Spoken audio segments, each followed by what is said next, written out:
नमस्कार, माउन्टेन समाचारमा स्वागत छ। म खगेन्द्र विष्ट र म नवराज पौडेल। सुरु गरौँ अहिलेसम्मका मुख्य समाचारहरूबाट।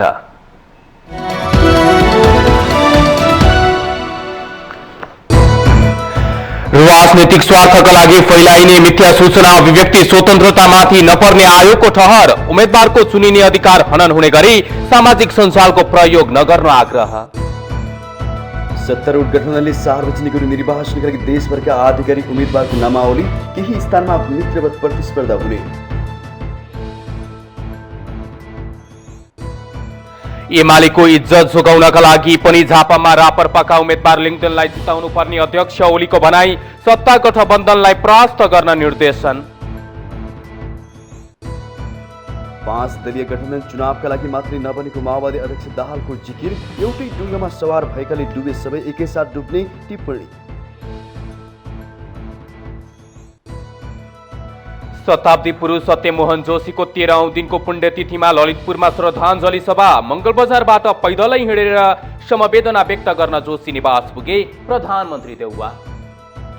कोभिड नियन्त्रण गर्न लागू कठोर नियम विरुद्ध तिब्बतको लासामा ठूला स्तरका प्रदर्शनहरू भएको दृश्य बाहिरियो। जनजीवन कष्टकर भएपछि नागरिक आक्रोशित। र आइसिसी टी20 विश्वकप अन्तर्गत शुक्रबारका लागि तय 2वटा खेल वर्षाका कारण रद्द।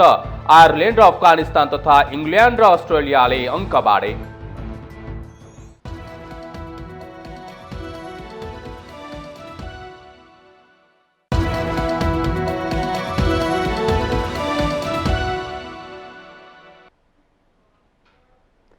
अब समाचार विस्तारमा।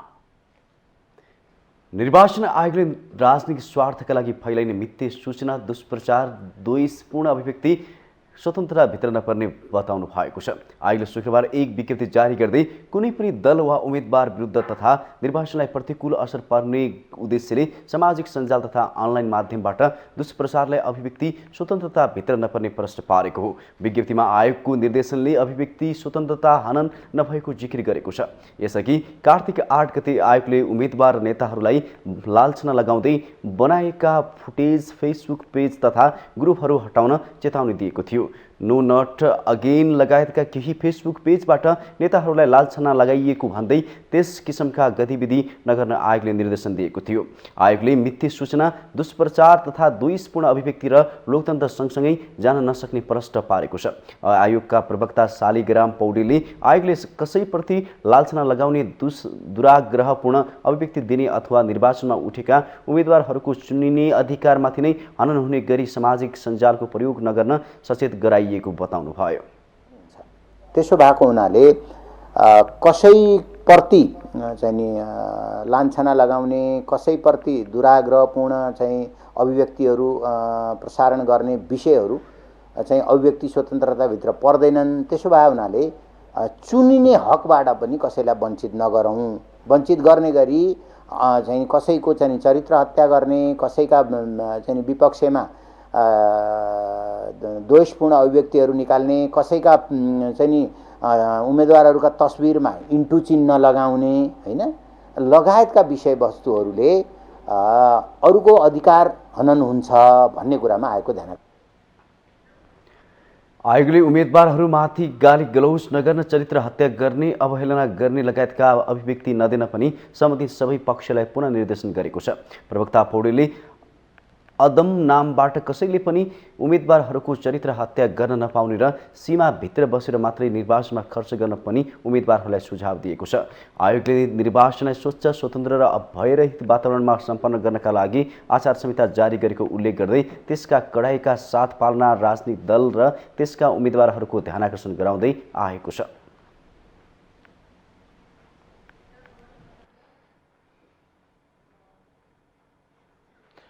सत्तारूढ गठबन्धनले 4 मङ्सिरमा हुने प्रतिनिधि र प्रदेशसभा निर्वाचनका लागि देशभरका आधिकारिक उम्मेदवारको नामावली सार्वजनिक गरेको छ। शुक्रबार नेपाली कांग्रेसका सभापति शेरबहादुर देउवा, नेकपा माओवादी केन्द्रका अध्यक्ष पुष्पकमल दाहाल प्रचण्ड, नेकपा एकीकृत समाजवादीका अध्यक्ष माधव कुमार नेपाल र राष्ट्रिय जनमोर्चाका अध्यक्ष चित्रबहादुर केसीले संयुक्त विज्ञप्ति जारी गरी देशभरका निर्वाचन क्षेत्रको आधिकारिक उम्मेदवारबारे जानकारी गराउनु भएको हो। एक रिपोर्ट। गठबन्धनले आइतबार 165 प्रतिनिधि सभा निर्वाचन क्षेत्र र 330 प्रदेश सभा निर्वाचन क्षेत्रमा गठबन्धनबाट लड्ने उम्मेद्वारहरूको साझा सूची सार्वजनिक गरेको छ, जसमध्ये केही निर्वाचन क्षेत्रमा मित्रवत प्रतिस्पर्धा गर्ने गठबन्धनमा सहमति भएको छ। यस्तै केही निर्वाचन क्षेत्रमा भने सहमति जुटाउने प्रयास जारी छ, जसअनुसार सिराहा प्रतिनिधि सभा निर्वाचन क्षेत्र नम्बर 3 को खमा काङ्ग्रेसका सञ्जय प्रकाश यादव र एकीकृत समाजवादी पार्टीका प्रमोद यादवको नाममा सहमति जुटाउन छलफल जारी छ। यस्तै धनुषा 2 मा काङ्ग्रेसका रामकृष्ण यादव र नेकपा एकीकृत समाजवादीका रामचन्द्र झाबीच मित्रवत प्रतिस्पर्धा हुने निश्चित भएको छ। यस्तै महोत्तरी 2 को प्रदेश कमा एकीकृत समाजवादीकी मन्जु यादव र लोसपाका जनिउल रायनको नाममा छलफल जारी छ भने सर्लाही 1 को प्रदेश कमा माओवादीका रामचन्द्र सिंह कुशवा र लोसपाका उपेन्द्र महतो बीच मित्रवत प्रतिस्पर्धा हुने भएको छ। यस्तै सर्लाही 2 मा माओवादीको चुनाव चिन्हबाट निर्वाचन लडेका नेपाल समाजवादी पार्टीका महेन्द्र राय यादव र लोसपाका राजेन्द्र महतो बीच मित्रवत प्रतिस्पर्धा हुने भएको छ। यसैगरी 12-1 को प्रदेश सभा निर्वाचन क्षेत्र नम्बर खमा काङ्ग्रेसका नागेन्द्र कानू र एकीकृत समाजवादीका बतुवा यादव बीच मित्रवत प्रतिस्पर्धा हुने भएको छ भने पर्सा 3 को प्रदेश खमा काङ्ग्रेसका जनार्दन सिंह र एकीकृत समाजवादीका प्रहलाद गिरी बीच मित्रवत प्रतिस्पर्धा हुने भएको छ। यसैगरी काठमाडौँ क्षेत्र नम्बर 10 मा काङ्ग्रेसका राजन केसी र माओवादी केन्द्रकी अञ्जना विसुङखे बीच मित्रवत प्रतिस्पर्धा हुने भएको छ भने सोही क्षेत्रको प्रदेश कमा काङ्ग्रेसका पुकार महर्जन र माओवादीका दिलीप महर्जन बीच मित्रवत प्रतिस्पर्धा नै हुने निश्चित भएको छ। यसैगरी काठमाडौँ क्षेत्र नम्बर 3 को प्रदेश सभा खमा काङ्ग्रेसका विमल ठकुरी र माओवादी केन्द्रका महेश्वर भुइयाल बीच मित्रवत प्रतिस्पर्धा हुनेछ भने काठमाडौँ 5 को प्रदेश खमा काङ्ग्रेसका श्यामबहादुर खड्का र एकीकृत समाजवादीका बालकृष्ण श्रेष्ठ बीच मित्रवत प्रतिस्पर्धा हुने भएको छ। यस्तै स्याङ्जा 2 को प्रदेश कमा काङ्ग्रेसका भोजराज अर्याल र एकीकृत समाजवादीका रामचन्द्र भट्टराईको नाममा छलफल जारी रहँदा कपिलवस्तु 1 को प्रदेश खमा पनि काङ्ग्रेसका सहर समान यादव र एकीकृत समाजवादीका फजलुर खानको नाममा छलफल जारी छ। यस्तै रूपन्देही 1 मा एमालेका पूर्व नेता घनश्याम भुसाललाई गठबन्धनले समर्थन गरेको छ। यस्तै बाँके 2 को प्रदेश कमा काङ्ग्रेसका राजकुमार वर्मा र एकीकृत समाजवादीका समुद्दिन सिद्दिको बीच मित्रवत प्रतिस्पर्धा हुने भएको छ। यस्तै रोतहट 3 मा गठबन्धनले स्वतन्त्र उम्मेद्वार प्रभु शाहलाई समर्थन गरेको छ। यसैगरी हुम्लाको प्रदेश कमा माओवादीका रन सिंह परियार र एकीकृत समाजवादीका हस्तबहादुर शाहीको नाममा छलफल जारी छ भने सुर्खेत 2 को कमा काङ्ग्रेसका कालीप्रसाद साक्य र एकीकृत समाजवादीका शिवप्रसाद उपाध्याय तथा खमा काङ्ग्रेसका बिन्दमान विष्ट र एकीकृत समाजवादीका मोहन बडुवालको नाममा छलफल जारी छ। यसैगरी बाजुराको प्रदेश कमा एकीकृत समाजवादीका नरेश शाही र माओवादी केन्द्रका कर्णबहादुर विश्वकर्माको नाममा छलफल जारी छ। यस्तै कञ्चनपुर 2 को प्रदेश खमा काङ्ग्रेसका बहादुर सिंह थापा र एकीकृत समाजवादीका लालबहादुर खड्का बीच मित्रवत प्रतिस्पर्धा हुने निश्चित भएको गठबन्धनले जनाएको छ। माउन्टेन टेलिभिजन एचडीको लागि राजनीतिक ब्युरोको रिपोर्ट। नेकपा एमालेका अध्यक्ष केपी शर्मा ओलीले पार्टीको इज्जतका लागि पनि झापा 3 मा राप्रपाका उम्मेद्वार एवं पार्टी अध्यक्ष राजेन्द्र लिङदेनलाई जिताउनु पर्ने बताउनु भएको छ। शुक्रबार झापा 3 मा आयोजित कार्यक्रममा उहाँले राप्रपा अध्यक्ष लिङदेनका लागि भोट माग्नु भएको हो। देशद्रोहीलाई रोक्न पनि हलोमा भोट हाल्नुपर्छ भन्दै अध्यक्ष ओलीले कुनै पनि हालतमा सत्ता गठबन्धनलाई पराजित गर्न नेता कार्यकर्तालाई निर्देशन दिनुभयो। एमाले समर्थन गरेका सबै उम्मेद्वारले यसपटक जित्ने उहाँको जिकिर थियो। अध्यक्ष ओलीले आगामी निर्वाचनबाट राप्रपा राष्ट्रिय पार्टी बन्ने उद्घोष गर्नुभयो। एमालेको साथमा लागेपछि राप्रपा राष्ट्रिय बन्ने भन्दै उहाँले विगतमा राष्ट्रिय पार्टी बनेको जसपा यसपटक पनि कायम रहने बताउनुभयो। अध्यक्ष ओलीले नेपाली काङ्ग्रेस र माओवादी केन्द्र राष्ट्रिय पार्टी बने पनि माधव कुमार नेपाल नेतृत्वको एकीकृत समाजवादी भने राष्ट्रिय पार्टी बन्न नसक्ने दावी गर्नुभयो। लोकतान्त्रिक समाजवादी पार्टी यसपटक राष्ट्रिय पार्टी नबन्ने उहाँको ठोकुवा थियो। अध्यक्ष ओलीले एमाले एक्लैले बहुमत ल्याउने भन्दै एमाले बहुमत ल्याए पनि आफूहरूको साथमा रहेका जसपा र राप्रपा सहितको सरकार बन्ने बताउनुभयो।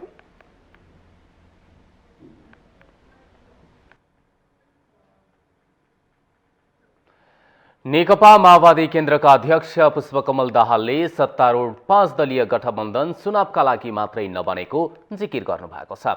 धादिङको सल्यानटारमा शुक्रबार गठबन्धनका कार्यकर्तालाई सम्बोधनका क्रममा उहाँले यस्तो बताउनु भएको हो। गठबन्धन चुनावका लागि भनेर बनेको नभई संविधान, लोकतन्त्र र राष्ट्रियताका लागि भएको अध्यक्ष दाहालको भनाइ थियो। उहाँले धादिङमा पनि गठबन्धनका कार्यकर्तालाई पनि एक अर्को दलको चुनाव चिन्हमा भोट हाल्न सङ्कोच नमान्न आग्रह समेत गर्नुभयो। केही व्यक्तिलाई रुख, हँसिया, हतौडा र कलममा भोट हाल्ने बारे अलिक अप्ठ्यारो मानेर कुरा गरेको सुनिएको भन्दै गठबन्धनका दल सबै एकै डुङ्गामा चढेको अध्यक्ष दाहालको भनाइ थियो। यो त्यो दल भन्ने नभए गठबन्धन एउटै डुङ्गामा रहेकाले डुङ्गा डुबे सबै डुब्ने, उत्रिए सबै दल उत्रिने उहाँको टिप्पणी थियो।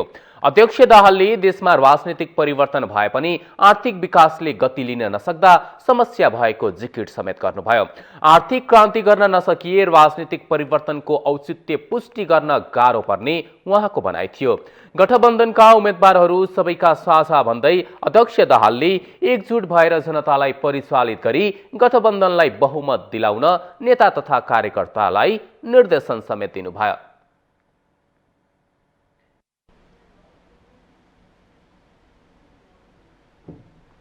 चुनाव आउन केही हप्ता मात्रै बाँकी छ। छोटो समय मात्रै बाँकी हुँदा आम मतदाताहरूलाई आफ्नो पक्षमा पार्नका लागि सत्ता गठबन्धनका दलहरूले विकासका योजना, रणनीतिका बारेमा बहस र छलफलमा केन्द्रित हुनुपर्दथ्यो। तर अवस्था ठिक विपरीत छ। उनीहरूले मुख्य गरी एमाले अध्यक्ष केपी शर्मा ओलीलाई एकोहोरो गाली बाहेक केही गरेको पाइँदैन। आरोप प्रत्यारोपमै रुमलेर अघि बढिरहेको छ। को कसको कति बेला शत्रु र मित्र बन्छ भन्न सकिँदैन। एजेन्डा र मुद्दाको आधारमा दलहरूले धारणा बनाउने भन्दा पनि सत्ता र शक्तिको भोगका कारण पनि अस्थिर गठजोड र आरोप प्रत्यारोपले प्रश्रय पाउने गर्छ। यस्तै परिदृश्य अहिले सत्ता गठबन्धनका दलहरूले देखाइरहेका छन्। मङ्सिर 4 को चुनावी माहौल आफ्नो पक्षमा पार्नका लागि देश दौडामा लागेका सत्ता गठबन्धनका शीर्ष नेताहरूले मुलुकलाई सुधार्ने एजेन्डा भन्दा पनि एमालेलाई चर्को गाली गलौज गरे मुलुक सुध्रिन्छ कि भने झैँ गरिरहेका छन्। भर्खरै सम्पन्न प्रदेश स्तरीय प्रशिक्षणमा सत्ता गठबन्धनका शीर्ष नेताले सम्बोधनमा त्यो प्रष्ट देखिन्छ। प्रधानमन्त्री समेत रहेका नेपाली कांग्रेसका सभापति शेरबहादुर देउवा, माओवादी केन्द्रका अध्यक्ष पुष्पकमल दाहाल, एकीकृत समाजवादीका अध्यक्ष माधव कुमार नेपाल सहितका शीर्ष नेताहरूले सरकारी स्रोत साधनको दुरुपयोग मात्रै गरेका छैनन्। मञ्चमा भाषण गर्दा केपी ओलीको उछितो काट्न समय खर्च गरिरहेका छन्। गठबन्धनभित्र शङ्का उपशङ्का पैदा गराउने, गठबन्धनभित्र कुनै पनि आग्रहबाट मुक्त गठबन्धन भएको छ। यसको कारण चाहिँ कुनै पनि मेरो पार्टीको होस्, सबै पार्टीका साथीहरूलाई अनुरोध गर्न चाहन्छु भनेदेखिलाई यो आजको आवश्यकता हो। परिवर्तन विरोधी, निरङ्कुशताका पक्षधर, सामन्तवादी, राजावादी, ती सबै शक्तिहरू, अलगाववादी समेत देशलाई, देशको एकतालाई खण्डित गर्न चाहने तत्त्वहरू पनि त्यो अर्को गठबन्धनमा केन्द्रित छन्। हेक्का राखौँ, हल्का रूपले नहेरौँ। देउवा, प्रचण्ड र नेपालले 7 प्रदेशमा गरेको भाषणको एउटै सार हो यो चुनावमा केपी ओली र उनीहरू बीचको अन्तिम लडाईँ हो। यसमा विजयी नभए नेपालमा लोकतन्त्र नै सकिन्छ। गठबन्धनका नेताले एकहोरो गाली गरेको देख्दा लाग्छ उनीहरूमा ओलीसँग भए चान्चुने छैन र एमालेको चुनौती सामना गरेर जित निकाल्न मुस्किल छ। एमालेबाट चोइटिएर गएका एकीकृत समाजवादीका अध्यक्ष माधव कुमार नेपालले त केपी शर्मा ओली फेरि सत्तामा आए आफूहरू मुलुक नै छाडेर भाग्नुपर्ने अवस्था आउनेसम्म भन्न भ्याए। एउटा कता कता नयाँ तनासाको जन्म, कता कता नयाँ हिटलरको जन्म भएको जस्तो लाग्दछ। त्यसो नै होसियार, गणतन्त्र खतरामा हुन्छ। केपी ओलीले अलिकता शक्ति आर्जन गरे भने बहुमतको त कुरै छोड्नुहोस्, त्यसपछि देश छोडेर भाग्नुपर्ने हुन्छ। एकहोरो ओलीको उछितो काटिरहेका गठबन्धनको कुनै दलले पनि आगामी नीति, योजना र कार्यक्रम जनतालाई सुनाउन सकेका छैनन्। यी गाली गलौजलाई भने एमालेले खासै चासोको विषयमा राखेको छैन। यो निर्वाचन एउटा साधारण आवधिक निर्वाचन मात्रै होइन। यो निर्वाचन वास्तवमा एउटा असाधारण निर्णय गर्नुपर्ने, देशको निर्णय गर्नुपर्ने, देश जित्ने कि हार्ने भन्ने कुराको टुङ्गो लाग्ने निर्वाचन। यस्तो फैसला गर्नुपर्ने छ यस निर्वाचनबाट। म सम्पूर्ण नेपाली दाजुभाइ दिदीबहिनीहरूलाई आग्रह गर्न चाहन्छु कि यो निर्वाचनलाई हामीले सार्थक निर्वाचन र देशका निम्ति, देशको हितको पक्षमा फैसला गर्ने गरीको निर्वाचनको रूपमा यसलाई अगाडि बढाउन म सबैलाई योगदान गर्न आग्रह गर्न चाहन्छु। जब राजनीतिक दलले मुद्दा बिना आरोप प्रत्यारोपको अन्तहीन श्रृङ्खला सुरु गर्छन् तब नागरिकलाई सबै उस्तै हुन् भन्ने भान पर्छ, जुन सत्ता गठबन्धनका पछिल्ला अभिव्यक्तिबाट प्रष्ट हुन्छ। दलहरू जनताको प्यारो हुनु छ भने अब एक अर्कालाई गाली गरेर होइन, सही नीतिका साथ इमान्दारिता देखाए पुग्छ। माउन्टेन टेलिभिजन एचडीका लागि बटुकराज गिरीको रिपोर्ट। माउन्टेन समाचारमा पालो भएको छ ब्रेकको।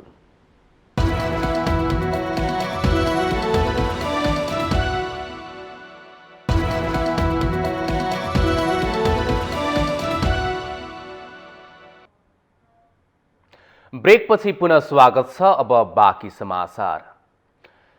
शताब्दी पुरुष सत्यमोहन जोशीको 13औं दिनको पुण्यतिथिमा शुक्रबार ललितपुरमा श्रद्धाञ्जली सभा गरिएको छ।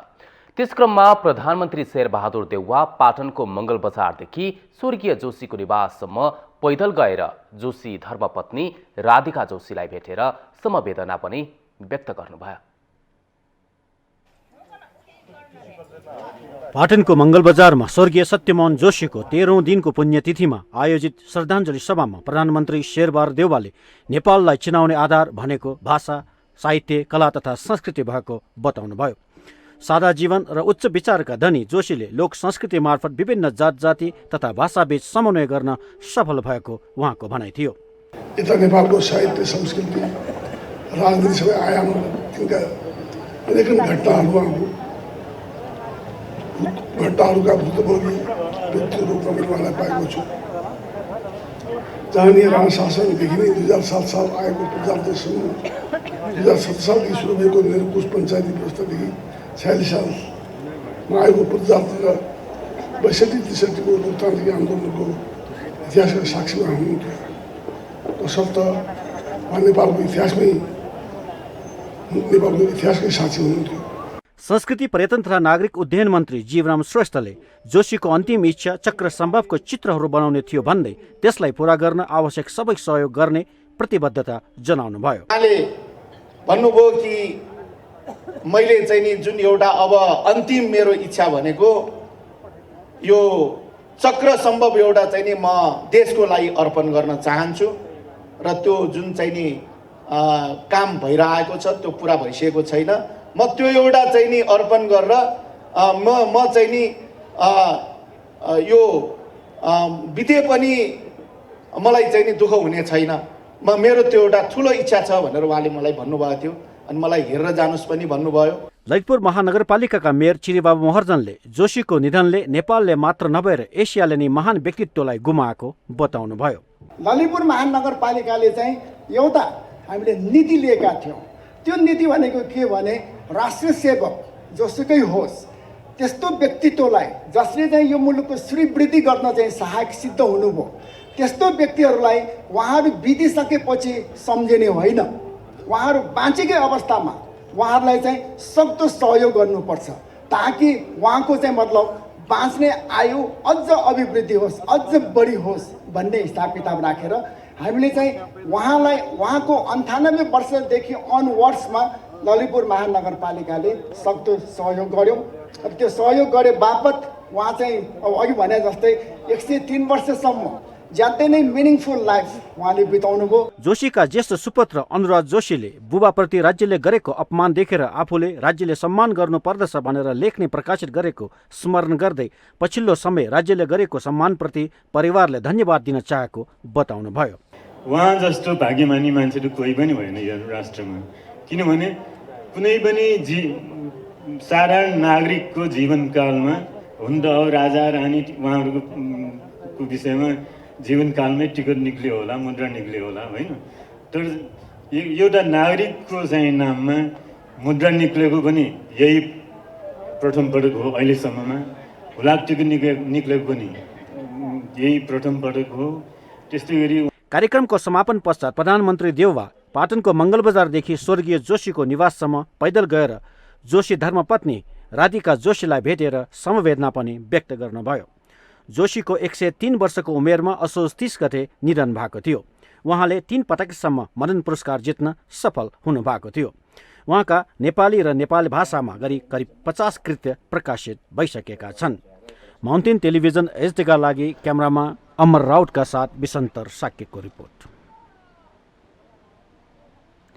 निर्वाचनको मिति नजिकै सँगै निर्वाचन आयोगले आफ्नो तयारी तीव्र बनाएको छ। मतपत्र छपाईको काम धमाधम चलिरहेको छ। मतपत्र र अन्य निर्वाचन सामग्री जिल्ला जिल्ला पुर्याउन यति बेला आयोगलाई भ्याइ नभ्याइ भएको छ। प्रतिनिधि सभा र प्रदेश सभाको निर्वाचन आउन अब मात्र 3 साता बाँकी छ। निर्वाचन आयोग मङ्सिरमा हुने मतदानको तयारीमा व्यस्त छ। मतपत्र छपाईको काम धमाधम चलिरहेको छ। छापिसकिएका मतपत्र र अन्य निर्वाचन सामग्री जिल्ला जिल्लामा पुर्याउन आयोगलाई चटारो छ। हालसम्म आयोगले समानुपातिक निर्वाचन प्रणालीतर्फ प्रतिनिधि सभा र प्रदेश सभा गरी झण्डै 4 करोड मतपत्र छपाई सम्पन्न गरी विभिन्न जिल्लामा ढुवानी गरिरहेको छ। 77 मध्ये 68 जिल्लामा समानुपातिक तर्फको मतपत्र ढुवानी भइसकेको र बाँकी 9 जिल्लामा पनि तत्काल पठाउने गरी आयोगले तयारी गरेको छ। यस्तै प्रत्यक्ष निर्वाचन प्रणालीतर्फ प्रतिनिधि सभाका 36 र प्रदेश सभाका लागि 33 जिल्लामा मतपत्र छपाई सकिएको आयोगले बताएको छ। बाँकी जिल्लाका लागि छपाई कार्य अन्तिम चरणमा पुर्याएको भन्दै आयोगले छापिसकेपछि ढुवानीको काम पनि अगाडि बढाउने जनाएको छ।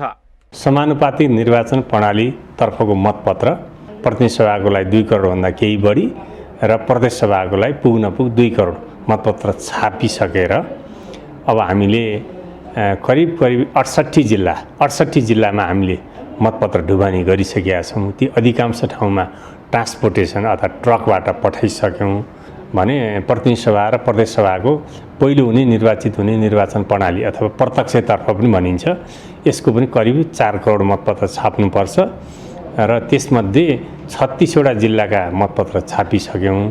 निर्वाचनमा सबैभन्दा महत्त्वपूर्ण पाटो हो मतपत्रको सुरक्षा। छपाई सम्पन्न भएका मतपत्र र अन्य मतदानका सामग्रीलाई सुरक्षा निकायको कडा घेराभित्र राखेर आयोगले जिल्ला जिल्लामा पठाइरहेको छ। निर्वाचन आयोगका कर्मचारीको रोहबरमा रुजु गरी पठाइएका सामग्री जिल्ला निर्वाचन अधिकृतको कार्यालयमा लगेर नेपाल प्रहरी, सशस्त्र प्रहरी, नेपाली सेना, म्यादी प्रहरी लगायतको निगरानीमा सुरक्षित राखिएको आयोगले जानकारी दिएको छ। यहाँ निर्वाचन क्षेत्र अनुसार जिल्ला अनुसारको मतपत्र प्याकिङ गर्ने अनि त्यसको लेबलिङ गर्ने सबै कामहरू भएर त्यही सुरक्षा घेराभित्रै रहेर ट्रकहरूलाई भित्र प्रवेश गराएर अनि चाहिँ त्यहाँ ढुवानी गरिन्छ र बाटोमा पनि चाहिँ सुरक्षा अब प्रत्येक ट्रकमा सुरक्षाकर्मीहरू, हतियारधारी सुरक्षाकर्मीहरू सहित प्रस्थान गर्ने र अनि चाहिँ त्यसपछि एक जिल्लाबाट अर्को जिल्लामा प्रवेश गर्दाखेरिमा त्यहाँ सुरक्षा स्थानीय प्रशासन अथवा विशेष गरी प्रहरी प्रशासनलाई त्यो जानकारी गराइन्छ। लोकतन्त्रको सबैभन्दा सुन्दर पक्ष हो निर्वाचन। स्वच्छ, स्वतन्त्र र भयरहित निर्वाचनले मात्रै लोकतन्त्रलाई स्थापित गर्न सक्छ। त्यसैले आगामी मङ्सिर 4 मा हुने सङ्घ र प्रदेशको निर्वाचनलाई व्यवस्थित र मर्यादित बनाउन पनि निर्वाचन आयोगले सबै राजनीतिक दल, उम्मेद्वार र सम्बन्धित निकायलाई आग्रह समेत गरेको छ।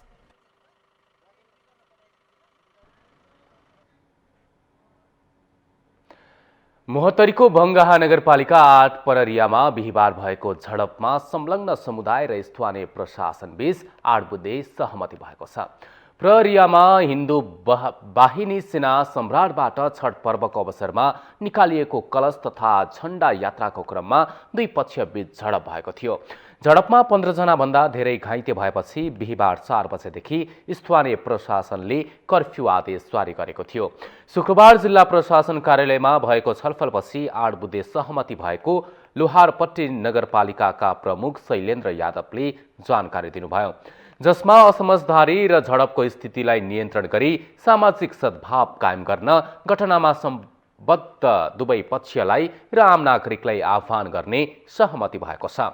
घटनामा भएको धनजनको क्षतिको विवरण सङ्कलन गरी क्षतिपूर्तिका लागि सिफारिस गर्न टोली गठन गर्ने, घाइतेको उपचारका लागि आवश्यक व्यवस्था मिलाउन गृह मन्त्रालयलाई अनुरोध गर्ने सहमति पनि भएको छ।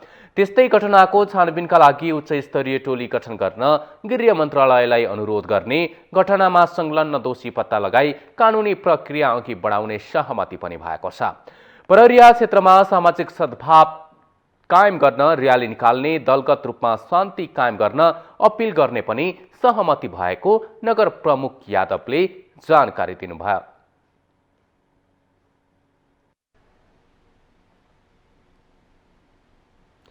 हिमाल पारेको जिल्ला मुस्ताङबाट देखिने मनमोहक भू परिदृश्यले यहाँ पुग्ने आन्तरिक तथा बाह्य पर्यटकको सङ्ख्या पछिल्लो दिनमा बढ्दै गएको छ।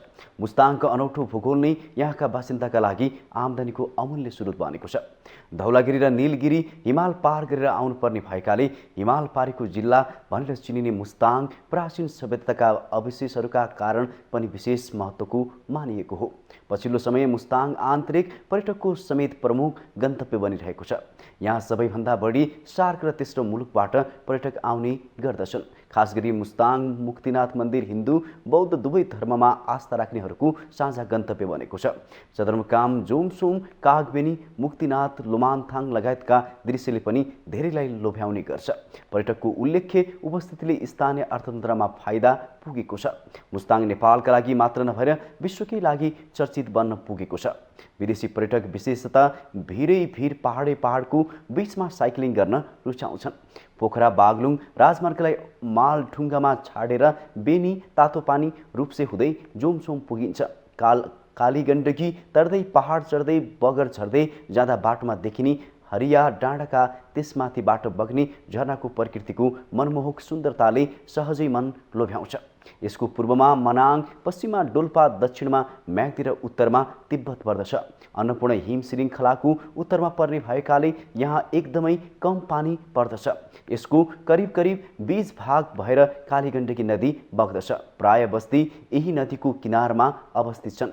धौलागिरी, नीलगिरी लगायतका हिमालको काखमा रहेको मुस्ताङमा सडक कालोपत्र गरिएपछि यहाँ पुग्ने आन्तरिक तथा बाह्य पर्यटकलाई सहज भएको छ। पछिल्लो समय होटेल तथा लजको सङ्ख्या वृद्धि हुने क्रम बढेको छ। स्थानीयहरूले आफ्नो पालिकामा विकास गर्ने प्रतिस्पर्धाका कारण मुस्ताङको मुहार फेरिँदै गएको छ।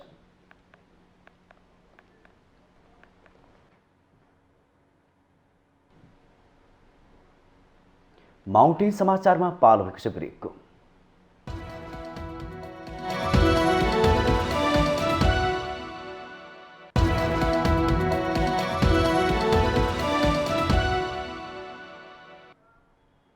ब्रेकपछि पुनः स्वागत छ। अब बाँकी समाचार। छठ पर्वको दोस्रो दिन आज व्रतालुहरू खरना मनाउने तयारीमा छन्। दिनभरि व्रत बसेर बेलुका नैवेद्य चढाएर सक्खर हालेर बनाइएको खीर, मुला, केरा खाने गरिन्छ, जसलाई खरना भनिन्छ। 4 दिनसम्म मनाइने यो पर्वमा सूर्यको पूजा आराधना गरिन्छ। व्रतालुले उदाउँदै र अस्ताउँदै गरेको सूर्यलाई अर्घ दिएर पूजा गर्छन्। छठ पर्वको पहिलो दिनलाई नहाय खाय भनिन्छ। पहिलो दिन व्रतालुहरूले आफ्नो भान्साघरलाई सफा पारी चोखो बनाउँछन्। नङ काटेर नुहाई धुवाई गरी चोखो भई लसुन र प्याज नभएको चोखो खाना खाने चलन छ। व्रतालुहरूले आइतबार पहिलो दिन रहरको दाल, लौकाको तरकारी, चामलको भात, दही लगायतका परिकार खाएर नुहाय खाया पूरा गरेका छन्। अत्यन्तै निष्ठा एवं पवित्रताका साथ यो पर्व मनाउनु पर्ने भएकाले छठ व्रतालुहरू महिना दिन अघिदेखि नै यसको तयारीमा व्यस्त हुन्छन् र विभिन्न कुराहरू बार्ने गर्दछन्। शुद्धतामा विशेष ध्यान दिएर यो पर्व मनाउने गरिन्छ। छठ पर्वका लागि बाँसको चोयाले बनाइएका टोकरी, सुपली, नाङ्लो, माटोबाट बनाइएका भाँडाका साथै नरिवल, मिठाई, केराउ, सुथनी, अदुवा, उखु लगायतका सामग्रीहरू आवश्यकता पर्छ। छठ पर्वमा भगवान सूर्यलाई प्रसादका रूपमा ठेकुवा, भुसुवा, केरा, मिठाई, उखु, नरिवल, पान, सुपारी, बयर लगायतका सामग्रीहरू चढाउने गरिन्छ।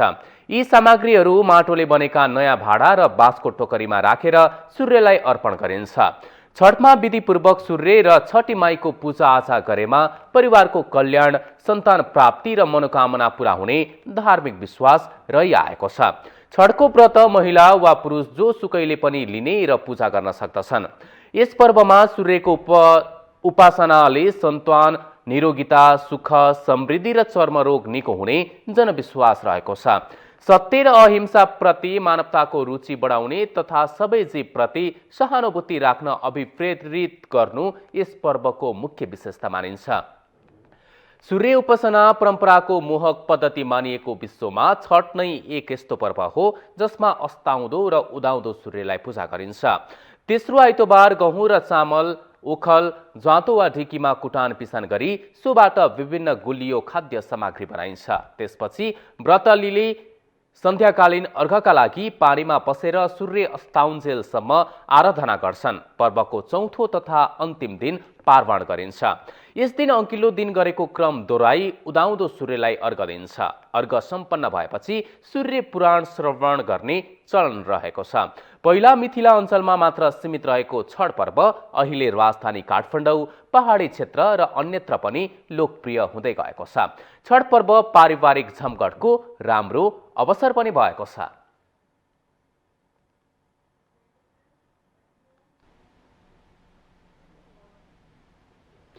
गत वर्षहरू जस्तै यसपटक पनि छठ पर्व धुमधामले मनाउने तयारी गरिएको छ। देशको संघीय राजधानी काठमाडौँका विभिन्न स्थानहरूमा छठ पूजाका लागि घाट निर्माण गरेर पूजा स्थल बनाउने तयारी अन्तिम अवस्थामा पुगेको छ। भारतको बिहार र नेपालको तराई भेगका बासिन्दाहरूले विशेष गरी छठ पर्वलाई मुख्य पर्वका रूपमा मनाउने चलन छ। गत वर्ष जस्तै यो वर्ष पनि देशको संघीय राजधानी काठमाडौँमा बसोबास गर्ने सो स्थानका भक्तजनले छठ धुमधामले मनाउने तयारी गरिरहेका छन्। यति बेला काठमाडौँको गौरीघाट, कमल पोखरी, टेकु लगायतका विभिन्न स्थानहरूमा धमाधम छठ घाट निर्माण गर्ने कार्य भइरहेको छ। यस वर्ष गौरीघाटमा मात्रै 520वटा पूजा स्थल निर्माण भएको गुहेश्वरी गौरीघाट छठ पूजा समितिले जनाएको छ। हामीले अब यो करिब 9-10 दिनदेखि नै अब तयारी गरिरहेका छौँ। अहिलेसम्म हजुरहरूको अगाडि सबै देखिरहेकै छन्। अब हामीले यो चाहिँ बिचमा डोजर लगाएर यो पानी चाहिँ सम्यायौँ, सरसफाइ गर्दैछौँ। अझ पनि बाँकी नै छन्। यो टेन्टको र बत्तीको काम चालु छ। 13 गते चाहिँ सजिया राखो। त्यो दिन बिहानदेखि यहाँ चाहिँ पूजा स्थलमा जुन हाम्रो यहाँ बनाइरहेछौँ नि, करिब यहाँ 520वटा पूजा स्थल हामीले तयारी पारेछौँ। अहिले 400 बुकिङ भयो, अझ 120 बाँकी छ। अहिलेसम्म भर्खर 400 भयो होइन करिब। अब आज बेलुकासम्म पनि खोल्छौँ हामी, 7-8 बजीसम्म खोल्छौँ। भोलि पनि दिनभरि छ। त्यो दिन त पक्कै छुटफुट भएको भने 13 गते पनि मान्छेहरू बिहान 9-10 गतेसम्म आउँछ नै। सूर्यको उपासना गरेर छठ पर्व मनाउने चलन छ। छठको अवसरमा व्रतालुहरूले पानी समेत नपिई कठोर उपासना गर्ने गर्दछन्। छठको मुख्य दिन अस्ताउँदो सूर्यलाई अर्घ दिइन्छ भने भोलिपल्ट उदाउँदो सूर्यलाई अर्घ दिएर समापन गरिन्छ। पछिल्लो समय हिन्दू धर्मावलम्बीहरूले मात्र नभएर मुस्लिम समुदायका केही व्यक्तिहरूले समेत छठ पर्व मनाउन थालेको जानकारवालाहरू बताउँछन्। आजकल मधेसमा बस्ने पहाडिया मात्र नभएर पहाडी भेगमा समेत यो पर्व मनाउनेको संख्या थपिँदै गएको छ। यो मात्रै यस्तो पर्व हो कि यसमा कुनै जाति बन्धन छैन। यो मुसलमानले पनि गर्छ, हिन्दूले पनि गर्छ र यो एउटा मात्रै यस्तो पूजा हो कि अस्ताउँदोको पनि पूजा हुन्छ, उदाउँदोको पनि हुन्छ। हाम्रो हिन्दू धर्ममा कुनै पनि यस्तो पर्व छैन जुन तपाईँको अस्ताएकोलाई त केहीमा पनि हुँदैन नि पूजा। छठ माताको महिमा अपार छ। हेर्नुहोस्, यसको काठमाडौँमा धेरै कम हुन्थ्यो पहिले। घरको बत्ती दिएर यहाँ 4 वर्ष छठ भयो। आज हेर्नुहोस् यत्रो यो लेभलमा पुगिसक्यो। अब यसको महत्त्व दिन बाई दिन बढ्दैछ र यो पहिले जस्तो तराईमा मात्रै हुन्थ्यो। अहिले हामीसँग त सबैको रेकर्ड हुन्छ।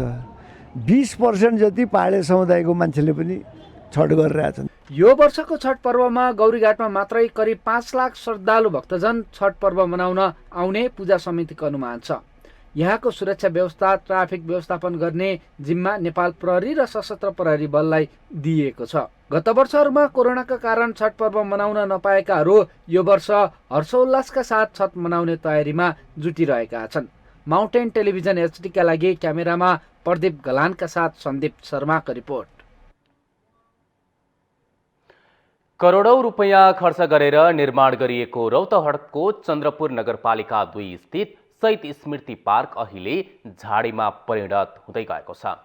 संरक्षण र परिवर्तनको अभावमा उक्त पार्कका संरचनाहरू दिनानुदिन जीर्ण हुँदै गइरहेका हुन्। सो पार्कमा धेरैभन्दा धेरै पर्यटक भित्राएर पर्यटनको विकास गर्ने लक्ष्य अहिले लक्ष्यमै सीमित भएको छ। एक रिपोर्ट।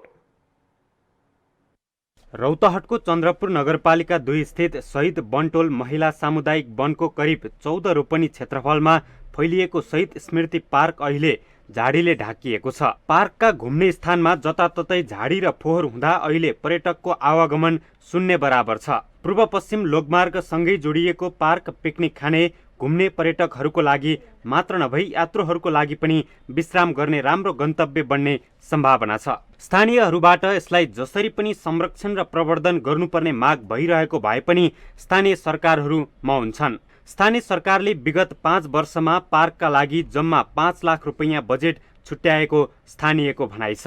चन्द्रनिगापुर सहर केन्द्रित सहरको नजिकै भएको एउटा पर्यटन क्षेत्र शहीद स्मृति पार्क अलि जीर्ण भएको जस्तो देखिन्छ। त्यसलाई सरसफाइदेखि लिएर त्यसलाई कसरी जगेर्ना गर्ने भन्ने विषयमा कसैको चासो देखिँदैन। बालबच्चा लिएर चाहिँ घुम्न जाँदाखेरि पनि साँप सर्पको चाहिँ डर देखिने खालका झाडीहरू देखिएका छन्। त्यो विषयमा चाहिँ कसैको ध्यान गएको देखिँदैन। पार्कमा अहिले शहीद स्तम्भ, 4वटा पोखरी, चिल्ड्रेन पार्क, चौतारा लगायतका संरचनाहरू छन्। पार्कभित्र रहेको पोखरी अहिले झाडीले पुरिएको छ। पोखरी सफा गरेर माछा पालनसँगै डुङ्गा चलाउन सके पर्यटकको आकर्षण बढ्न सक्ने स्थानीयहरूको विश्वास छ। पार्कको व्यवस्थापन शहीद स्मृति पार्क व्यवस्थापन समितिले गर्दै आइरहेको छ। तर बनटोल महिला सामुदायिक वन उपभोक्ता समूह भने आफ्नो वन क्षेत्रमा पर्ने भएकाले त्यसमा निर्विवाद स्वामित्व हुनुपर्ने दाबी गरिरहेको छ। पार्कलाई चाहिँ हामीले त्यहाँ सामुदायिक वनले निर्णय गरिसकेको छ। साधारण सभाबाट नै निर्णय गरे त्यहाँ 3टा पोखरीहरू छ। पोखरीहरू सरसफाइ गर्ने अनि त्यसपछि आएर अव्यवस्थित छ। त्यहाँ अहिले बस्ने एकजना भाइ विक्रम भाइले राखेका छन्। त्यो कसरी राख्यो के गर्यो त्यो सामुदायिक वनलाई थाहा छैन, जानकारी छैन। र अब त्यो पार्कलाई व्यवस्थित तरिकाले एउटा मास्टर प्लान बनाएर त्यसले एउटा चाहिँ हाम्रो नगरको नै एउटा नमुना पार्क रूपमा बनाउने भन्ने हाम्रो सामुदायिक वनको सोच छ। कोरोना कालमा सो पार्कमा रहेका संरचनाहरूलाई थपघट गरेर आइसोलेसन निर्माण गरिएको थियो। पार्कमा सुरुवाती लगानी बाहेक हालसम्म राज्यका कुन निकायको के कति लगानी भइसकेको छ भन्ने स्पष्ट तथ्याङ्क कसैसँग पनि छैन। केही व्यक्ति र समूहले पार्क देखाएर बजेट ल्याउने र खाने भाँडो बनाउने माध्यम बनेको स्थानीयहरूको आरोप छ।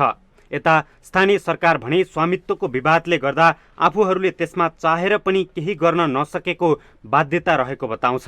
चन्द्रपुर वडा नम्बर 2 ले त्यो पार्कको चाहिँ गुरु योजना डिपिआर तयार गरेको छन्। डिपिआर तयार भएपछि त्यो डिपिआर अनुसार काम गर्नुपर्छ भनेर चाहिँ प्रस्ताव पेश गरेको थियो नगरसभामा। तर चन्द्रपुर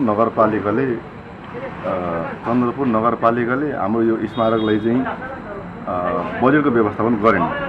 थोरै पैसा हालेको छ, 5 लाख हालेको छ। 5 लाख के हुन्छ? त्यस्तो हिसाबले गर्दाखेरि पर्यटकीय हिसाबमा चाहिँ त्यसलाई अगाडि बढाउन सकिरहेको छैन। बढ्दो शहरीकरणसँगै चन्द्रनिगाहपुर आसपासमा बिस्तारै खुल्ला हरियाली स्थानको कमी हुँदै गइरहेको छ। राज्यको करोडौं लगानी भइसकेको सो पार्कलाई व्यवस्थित ढङ्गले सञ्चालन गर्न सके पर्यटकीय स्थलसँगै चन्द्रनिगाहपुर वासीको लागि खुल्ला स्थलको उत्तम विकल्प पनि बन्न सक्ने देखिन्छ। पूर्वी पाल्पाको रामपुरमा रहेको ताल पोखरा पाल्पा घुम्न जाने पर्यटकको प्रमुख आकर्षक गन्तव्य बनेको छ। बिदाको अवसरमा घुम्न जानेदेखि बाहिरी जिल्लाबाट शैक्षिक अवलोकन भ्रमणमा पुग्ने जो कहिएको रोजाइमा परेसँगै ताल पोखरामा पुग्ने पर्यटकको संख्या समेत वृद्धि हुँदै जान थालेको छ। पाल्पाको रामपुरमा रहेको ताल पोखराको फेवातालको झल्को मेटाउनेका रूपमा लिइन्छ। 2 दशक अगाडिसम्म सानो पोखरीमा सीमित ताल पोखरा क्षेत्र विस्तार गरी कास्कीको फेवातालको स्वरूप र शैलीमा पूर्वाधार निर्माण गरिएसँगै यति बेला यहाँ पर्यटकको उल्लेख्य वृद्धि हुन थालेको छ। ताल पोखरालाई लुम्बिनी प्रदेश सरकारले 100 पर्यटकीय गन्तव्य स्थलका रूपमा घोषणा गरेपछि यहाँ पर्यटकको चहलपहल अझ बढेको हो। राष्ट्रिय गौरवका आयोजना कालीगण्डकी करिडोर समेत दाहिने परेको यस तालमा पाल्पा सहित छिमेकी जिल्लाहरू रूपन्देही, स्याङ्जा, तनहुँ, पूर्वी नवलपरासी लगायतका जिल्लाबाट अवलोकनको लागि पर्यटकहरू पुग्ने गरेका छन्। ताल पोखराको अझै प्रचार हुन सके धेरै पर्यटकहरू पुग्ने विश्वास गरिएको छ। हरेक मान्छेहरू बाहिरबाट आउने मान्छेहरू रामपुर आइसके पछाडि ताल पोखरा आउनुपर्छ, ताल पोखरा घुम्नुपर्छ भन्ने सोचका आधारमा धेरै आउने गर्नुभएको छ र यहाँ धेरै भिडभाड पनि छ र विगत 2-3 वर्षदेखि धेरै मान्छेहरूको घुइँचो लाउने गरेको छ। स्थानीय नगर सरकारले ताल पोखराको पर्यटक प्रवर्धनका लागि समय समयमा डुङ्गा दौड प्रतियोगिता सञ्चालन गर्दै आएको छ। कोरोनाका कारण 3 वर्ष थला परेको पर्यटन व्यवसाय पछिल्लो समयमा सर्वसाधारणलाई खुल्ला गरिएपछि आन्तरिक पर्यटकको मुख्य रोजाइमा तालपोखरा परेको व्यवस्थापन समितिका सचिव सुनिल देवकोटा बताउनुहुन्छ। दसैँ तिहारको यो बिचको सिजनमा दैनिक रूपमा झन्डै अब 500-600 जना चाहिँ यहाँ पर्यटकहरू आइराख्नु भएको छ र कतिपय चाहिँ फोटो खिचेर घुमेर रमाइलो गरेर जानुहुन्छ। आगामी दिनमा चाहिँ यसलाई हामीले अझ विस्तार गरेर लैजाने कार्यक्रम छ। 3 तहकै सरकार र पर्यटन बोर्डले समेत अबका दिनमा हातेमालो गरेर अघि बढेको खण्डमा विदेशी पर्यटकको अध्ययन र अवलोकनको मुख्य गन्तव्य तालपोखरा बन्ने सचिव सापकोटाको भनाइ छ। उहाँले तालपोखराले विदेशी मुद्रालाई सहज ढङ्गबाट स्वदेशमा भित्राउन टेवा पुर्याउने समेत बताउनुभयो। माउन्टेन टेलिभिजन एचडीका लागि जिल्ला ब्युरोको रिपोर्ट। वर्षाका कारण अवरुद्ध सुर्खेत जुम्ला सडक खण्ड 21 दिनपछि पूर्ण रूपमा खुलेको छ। गत असोज 20 गतेदेखि अवरुद्ध भएको सडक कार्तिक 10 गतेदेखि पूर्ण रूपमा खुलेको हो। सडक खण्डका सयौं ठाउँमा आएको पहिरो र सडक कटान गरेपछि 21 दिनसम्म आवाजावत पूर्ण रूपमा ठप्प भएको थियो। केही खण्डमा गत असोज 27 गते यता गाडी चले पनि कालीकोटको पिलीदेखि जुम्लासम्मको सडक भने खुल्न सकेको थिएन। उक्त सडक खण्डमा सबैभन्दा धेरै पहिरो झरेको थियो भने तिला नदीमा आएको बाढीले धेरै ठाउँमा सडक कटान गरेर पैदल यात्रा समेत बन्द भएको थियो। डिभिजन सडक आयोजना सुर्खेत र जुम्ला दुवैतर्फबाट सडक मर्मतको काम एकैसाथ गरेपछि 21 दिनको राति पूर्ण रूपमा सडक खुलाउन सफल भएको छ। कालीकोटका प्रमुख जिल्लाधिकारी रामहरि शर्माले सडक विभाग, प्रहरी र सेनाको सहयोगले सडक सुचारू गराउन सफल भएको बताउनुभयो। कालीकोटको सदरमुकाम मानमादेखि नागमासम्मको 45 किलोमिटर सडकमा 60 ठाउँमा पहिरो र नदीले सडक बगाएको थियो। मानमादेखि दही खोला खण्डमा पनि 20 भन्दा बढी ठाउँमा पहिरो झरेको थियो।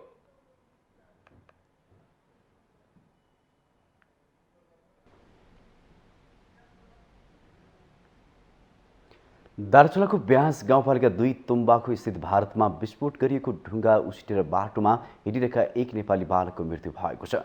शुक्रबार बिहान तुम्बाकुबाट घर फर्किने क्रममा हिँडिरहेको अवस्थामा पारीबाट उसिटेर आएको ढुङ्गा लागेर ब्यास गाउँपालिका 2 का हिक्मत महराका 9 वर्षीय छोरा पवन महराको मृत्यु भएको वडाध्यक्ष धीरन सिंह बुढाथोकीले जानकारी दिनुभयो। वडाध्यक्ष बुढाथोकीका अनुसार तुम्बाकु नजिकैको थी भन्ने ठाउँबाट दुमलिङतर्फ आफ्ना बुवा र बहिनीसँगै आइरहेका पवनको सीमा पारी भारतबाट आएको ढुङ्गा लागेको थियो। भारत पिथौरागढ जिल्लाको दार्चुला अन्तर्गत तवाघाट रिप्लेक सडक खण्डको लिखुमपुरको चट्टानी भूभागमा सडक निर्माण गरिरहेको कम्पनीले सीमा क्षेत्रमा कुनै पूर्व सूचना नदिई विस्फोट गराउँदा घटना भएको वडाध्यक्ष बुढाथोकीले बताउनुभयो। उहाँका अनुसार पवनसँगै हिँडिरहेकी हिक्मतकी छोरी पनि पारीबाट उसिटेर आएको ढुङ्गा लागेर घाइते भएकी छन्। वडाध्यक्ष बुढाथोकीका अनुसार यसअघि भारतीय क्षेत्रमा विस्फोट गराउनु पर्दा सिट्टी लगाएर सूचना दिँदै पड्काउने गरेका थिए। शुक्रबार भने सिट्टी नबजाइकन विस्फोट गराउँदा क्षति भएको उहाँको भनाइ छ।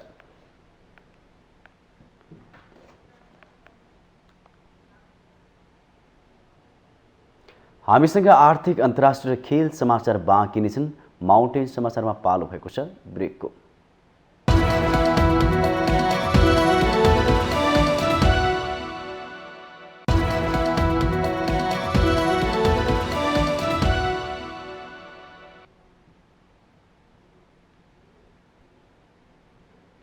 ब्रेकपछि पुनः स्वागत छ। अब पालो आर्थिक समाचारको। आर्थिक समाचारको साथमा मेरो देश मेरो जगदम्बा सिमेन्ट, गुणस्तरको नयाँ स्तर Riddhi Siddhi cement, Jagadamba super sign तथा ग्याल्भा प्लस जस्ता पाता जीवनभरको भरोसा। मेगा बैंक नेपाल लिमिटेड, विश्वास जित्दै अघि बढ्दै। सर्वोत्तम सिमेन्ट, सर्वोत्तम मजबुती।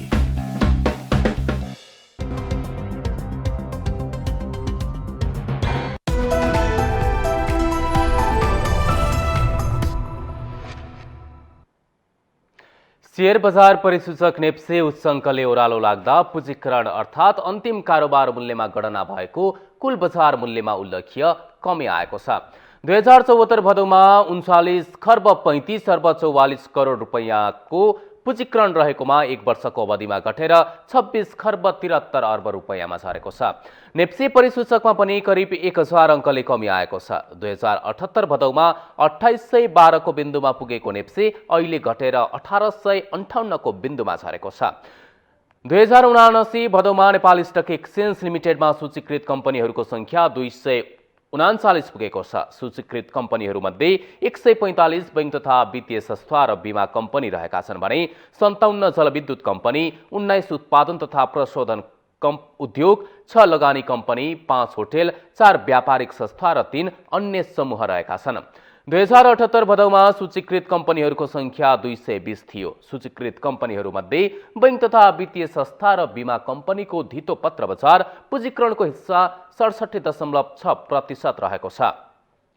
त्यसैगरी जलविद्युत कम्पनीको हिस्सा 11.1%, लगानी कम्पनीको 6.7%, उत्पादन तथा प्रशोधन उद्योगको हिस्सा 4.3%, होटेलको हिस्सा 1.6%, व्यापारिक संस्थाको हिस्सा 0.4% तथा अन्य समूहका कम्पनीको हिस्सा 8.3% रहेको छ। नेपाल स्टक एक्सचेन्ज लिमिटेडमा 2079 भदौसम्ममा सूचीकृत 6 अर्ब 81 करोड सेयरको चुक्ता मूल्य 671 अर्ब 14 करोड रहेको छ। आर्थिक वर्ष 2079-80 को 2 महिनामा 35 अर्ब बराबरको विकास ऋण पत्र, 23 अर्ब 44 करोड बराबरको डिबेन्चर, 8 अर्ब 31 करोड बराबरको बोनस सेयर, 5 अर्ब 39 करोड बराबरको साधारण सेयर, 3 अर्ब 27 करोड बराबरको म्युचुअल फन्ड र 1 अर्ब 21 करोड बराबरको हकप्रद सेयर गरी कुल 76 अर्ब 62 करोड बराबरको थप धितो पत्र सूचीकृत भएका छन्।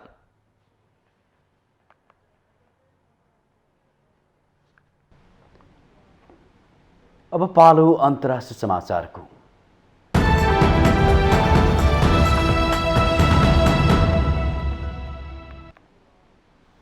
चीन सरकारले कोभिड महामारी नियन्त्रण गर्ने उद्देश्यले लागू गराएका कठोर नियम विरुद्ध तिब्बतको क्षेत्रीय राजधानी लासामा ठूला स्तरका प्रदर्शनहरू भएको भिडियो फुटेज बाहिरिएको छ। चीनमा त्यस्ता प्रदर्शनहरूलाई दुर्लभ मानिन्छ। सामाजिक सञ्जालमा प्रेषित 1 भन्दा बढी भिडियोहरूमा सयौं मानिसहरू विरोध प्रदर्शनमा सहभागी भएको र प्रहरीसँग उनीहरूको झडप भएको देखिन्छ। उनीहरूमध्ये अधिकांश मानिस हान समुदायका चिनिया आप्रवासी कामदार रहेको ठानिएको छ। उक्त शहरमा झण्डै 3 महिना यता लकडाउन लगाइएको छ। संक्रमणको नयाँ लहर देखा परेपछि सो निर्णय लिएको थियो। तिब्बत सबैभन्दा कडा सुरक्षा व्यवस्था कायम गरिएको चिनिया क्षेत्र हो। उक्त प्रदर्शन बुधबार अपराह्न भएको र रातिसम्म चलेको बताइएको छ। एउटा भिडियोमा सयौं मानिसहरू चोकमा भेला भएको देख्न सकिन्छ। त्यसमा एउटा कुनाबाट सुरक्षाकर्मीहरूले उनीहरूलाई छेकिरहेको देखिन्छ। शान्त रहन अनुरोध गर्दै लाउड स्पिकरबाट सन्देश प्रवाह गरेको सुनिएको छ। एक अधिकारीले मानिसहरूलाई कुरा बुझ्न र फिर्ता जान भनिरहेको सुनिन्छ। अर्को भिडियोमा दर्जनौं मानिसहरू चोकमा देखा पर्दछन् र एकजनाले घटनास्थलमा प्रतिक्रिया दिइरहेका छन्। चिनिया सामाजिक सञ्जालबाट तिनलाई हटाइएको भए पनि ट्विटरमा ती भिडियोहरू पुनः पोस्ट भएका छन्। तिब्बती स्रोतहरूले रेडियो फ्री एसियालाई बताए अनुसार प्रदर्शनकारीहरूले निषेधाज्ञा नहटाई आगो लगाइदिने चेतावनी दिएका थिए। लासाकी एक बासिन्दाले आफू लकडाउनको पालना गरेर बसेको हुनाले प्रदर्शन नदेखेको तर च्याट समूहमा कैयौं भिडियो फैलिरहेको थाहा पाएको बीबीसीलाई बताएकी छन्। लासामा अगस्त महिनाको अन्त्यदेखि लकडाउन लगाइएको छ। अधिकारवादी समूहहरूले लकडाउन सुरु भए यता कैयौं तिब्बतीहरूले आत्महत्या गरेको बताएका छन्।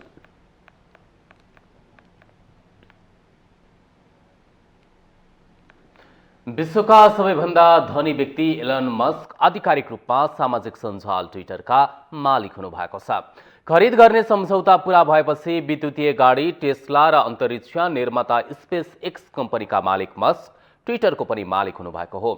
मस्क ट्विटरको केन्द्रीय कार्यालयमा प्रवेश गरेसँगै प्रमुख कार्यकारी अधिकृत पराग अग्रवाल लगायत माथिल्लो तहका कर्मचारीको बहिर्गमन भएको अमेरिकी सञ्चार माध्यमहरूले जनाएका छन्। सीईओ पराग अग्रवाल सहित chief financial officer Ned Segal, legal and policy executive Vijaya Gadde र सल्लाहकार सिन एजेटलाई मस्कले बर्खास्त गरेको बताइएको छ। यसअघि मस्क 44 अर्ब अमेरिकी डलरमा ट्विटर किन्ने सम्झौता भङ्ग गरेपछि यो मुद्दा अदालत पुगेको थियो। अदालतले मस्कलाई सम्झौता कार्यान्वयन गर्न शुक्रबारसम्मको सीमा तोकेको थियो। अदालतले तोकेको सीमा अगावै सम्झौता अनुसार नै ट्विटरको स्वामित्व मस्कले लिनुभएको हो। एक ट्विट गर्दै मस्कले ट्विटरलाई आगामी पिढीले फरक फरक आस्था र विश्वासमाथि स्वस्थ रूपमा बहस गर्न मिल्ने डिजिटल डबली भएको समेत उल्लेख गर्नुभएको छ। मस्कले पैसा कमाउनका लागि नभई मानवताको सहयोगका लागि ट्विटर खरिद गरेको समेत बताउनु भएको छ।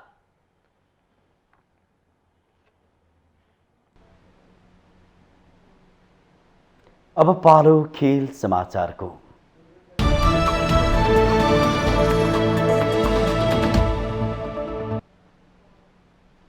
अस्ट्रेलियामा जारी आइसिसी टी20 विश्वकपमा शुक्रबारका लागि तय भएका 2वटा खेल वर्षका कारण रद्द भएका छन्।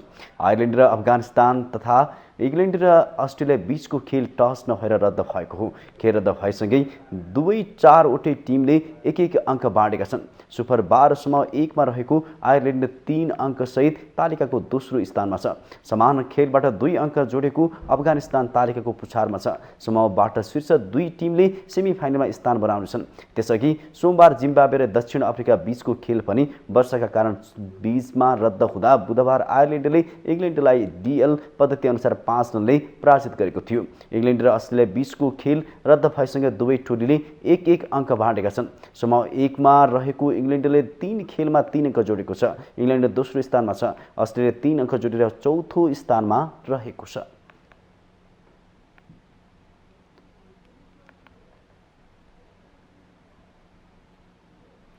कार्तिक 13 गतेदेखि सुरु हुने प्रधानमन्त्री कप 1 दिवसीय राष्ट्रिय क्रिकेट प्रतियोगिताका लागि मध्य प्रदेशले टोली घोषणा गरेको छ।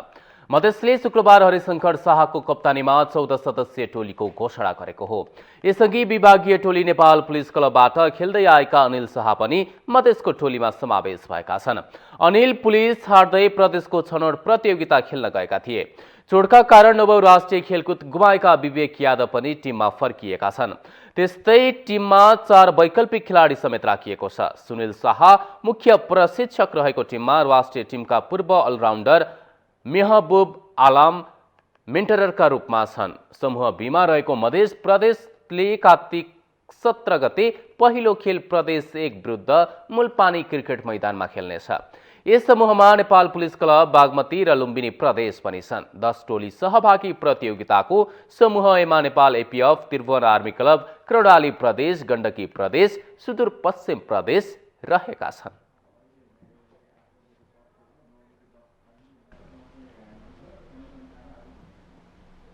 माउन्टेन समाचारमा फेरि पालो भएको छ ब्रेकको।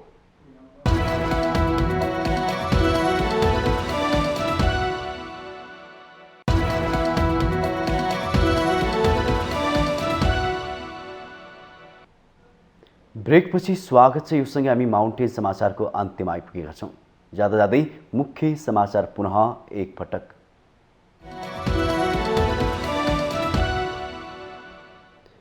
राजनीतिक स्वार्थका लागि फैलाइने मिथ्या सूचना अभिव्यक्ति स्वतन्त्रता भित्र नपर्ने आयोगको ठहर। उम्मेदवारहरूको चुनिने अधिकार हनन हुने गरी सामाजिक सञ्जालको प्रयोग नगर्न आग्रह। सत्तारूढ गठबन्धनले सार्वजनिक गर्यो निर्वाचनका लागि देशभरका आधिकारिक उम्मेदवारको नामावली। केही स्थानमा मित्रवत प्रतिस्पर्धा हुने। एमालेको इज्जत जोगाउनका लागि पनि झापामा राप्रपाका उम्मेदवार लेङदेनलाई जिताउनु पर्ने अध्यक्ष ओलीको भनाई। सत्ता गठबन्धनलाई परास्त गर्न निर्देशन। 5 दलीय गठबन्धन चुनावका लागि मात्रै नबनेको माओवादी अध्यक्ष दाहालको जिकिर। एउटै डुङ्गामा सवार भएकाले डुबे सबै, एकै स्वाद डुब्ने टिप्पणी। शताब्दी पुरुष सत्यमोहन जोशीको 13औं दिनको पुण्यतिथिमा ललितपुरमा श्रद्धाञ्जली सभा। मङ्गल बजारबाट पैदलै हिँडेर संवेदना व्यक्त गर्न जोशी निवास पुगे प्रधानमन्त्री देउबा। कोभिड नियन्त्रण गर्न लागू कठोर नियम विरुद्ध तिब्बतको लासामा ठूलो स्तरका प्रदर्शनहरू भएको दृश्य बाहिरियो। जनजीवन कष्टकर भएपछि नागरिक आक्रोशित। र आइसिसी टी20 विश्वकप अन्तर्गत शुक्रबारका तय 2वटा खेल वर्षका कारण रद्द। आयरल्यान्ड र अफगानिस्तान तथा इङ्ग्ल्यान्ड र अस्ट्रेलियाले अङ्क बाँडे।